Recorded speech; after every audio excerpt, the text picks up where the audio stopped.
guys, it's Gretchen and welcome back to my channel. So there are a lot of hot topics within the piercing world, and one of those hot topics is the use of tea tree oil. Tea tree oil has often been used to help get rid of piercing bumps of any kind. A lot of people also claim to use it just to speed up the healing process, which is where it comes a hot topic. So for today's video, I am going to be discussing a little bit at length about tea tree oil and whether or not it's actually good to use on your piercings. This right here, this tiny little bottle, is tea tree oil. God knows how long I've had this. There are expirations on tea tree oil. Once it expires, you should probably toss it. So for those of you who don't know, tea tree oil is often used for a lot of reasons, such as acne. I remember when I was in high school and used to get acne breakouts all the time. I used to use a line from, I think it was the Body Shop. I think that's where it was, but they had a whole tea tree oil line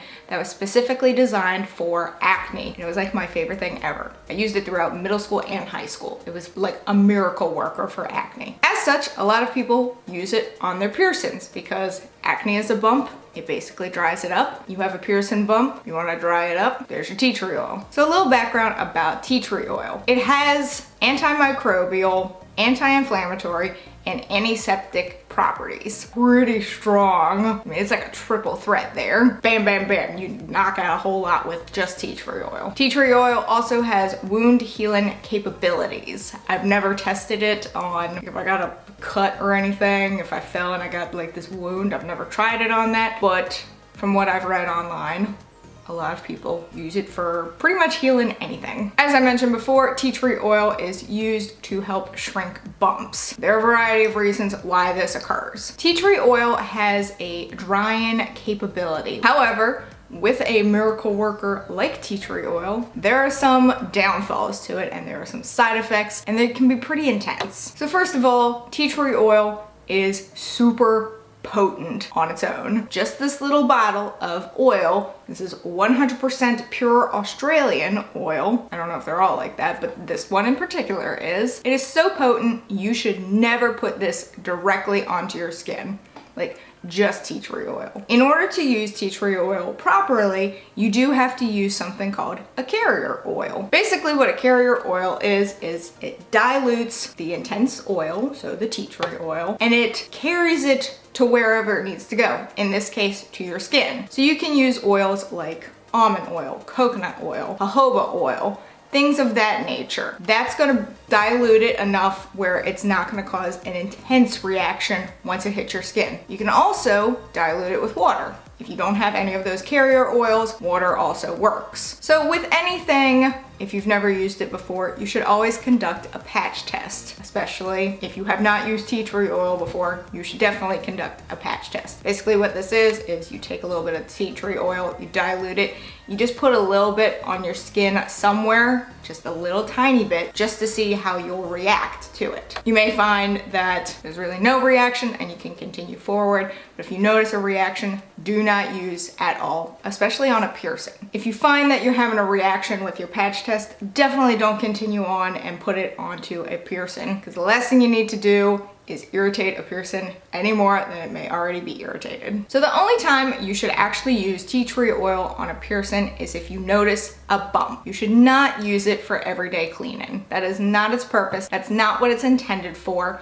Only use it if you notice a piercing bump, because what it's gonna do is it's gonna dry up that piercing bump. So if you're not noticing a piercing bump, but you continue to use it, it's gonna dry out your piercing. So the whole point of using it is to dry up that bump so that it's not as prominent, it's not as noticeable, it's not as just nasty, but it's not intended for everyday use. You should also never use tea tree oil while your piercing is healing. Like if it's in that initial healing phase, yes, bumps can pop up after your piercing is healed. I have a piercing that's 3 years old, and every so often it just gets a little temperamental and bam, there's a bump. I could use tea tree oil on it because it has passed that initial healing phase. So if it's within that first like 3 to 6 months of getting a piercing, do not use tea tree oil. It'll irritate it to no end. Even if you get a piercing bump, do not use tea tree oil on a brand new piercing. You should also not use tea tree oil on oral piercings such as a tongue.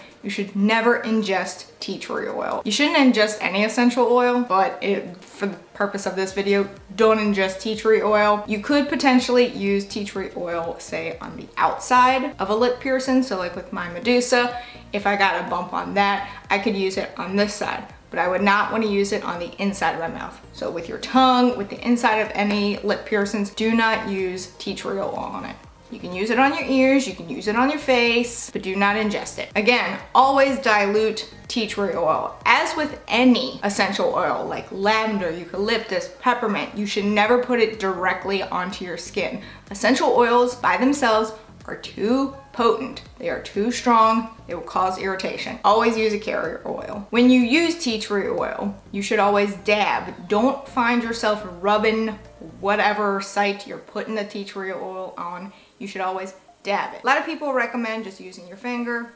Obviously clean, wash it first. Putting a little bit of tea tree oil on it, put the little carrier oil or the water to dilute it, and then putting it on the site. I personally use Q-tips. A lot of people don't like Q-tips because of the little hairs that can be left behind, the little fibers. I don't know. I've been using Q-tips for as long as I've had piercings and I've never encountered a problem with it. You do you use what you feel is right. Use cotton rounds, use cotton, maybe not cotton balls, but Q-tips, cotton rounds, your finger, whatever, as long as it's clean and as long as you are dabbing the site and not rubbing it, because that's gonna cause irritation. So some side effects of tea tree oil use can be itching, burning, redness, a rash, as well as dryness. That is its property, that is its purpose, is to dry out something. Dryness will occur. So a lot of people claim that tea tree oil shouldn't be used because it is so potent, it is such an irritant. However, if you utilize it correctly and in the appropriate manner, tea tree oil can be an amazing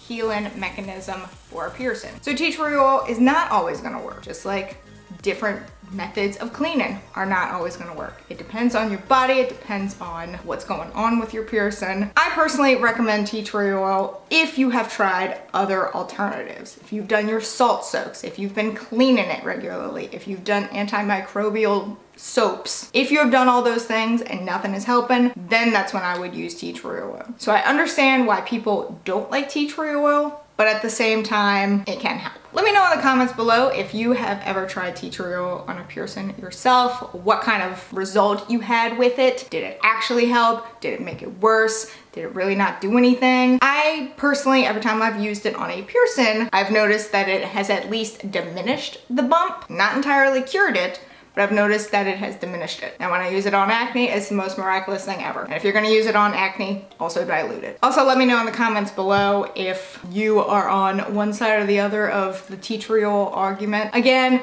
it's not my go-to for healing a piercing bump, but I do recommend it if you've tried everything else, as long as it's utilized correctly. But that is it for this video. If you enjoyed it, please give it a big ol' thumbs up. Go on down there and hit that subscribe button, wherever it may be, because I don't know. Even though I do, this is just my shtick now. Also hit that notification bell in case you want to know when I upload, and in case YouTube wants to let you know when I upload, because I would really appreciate it. And until next time, bye guys.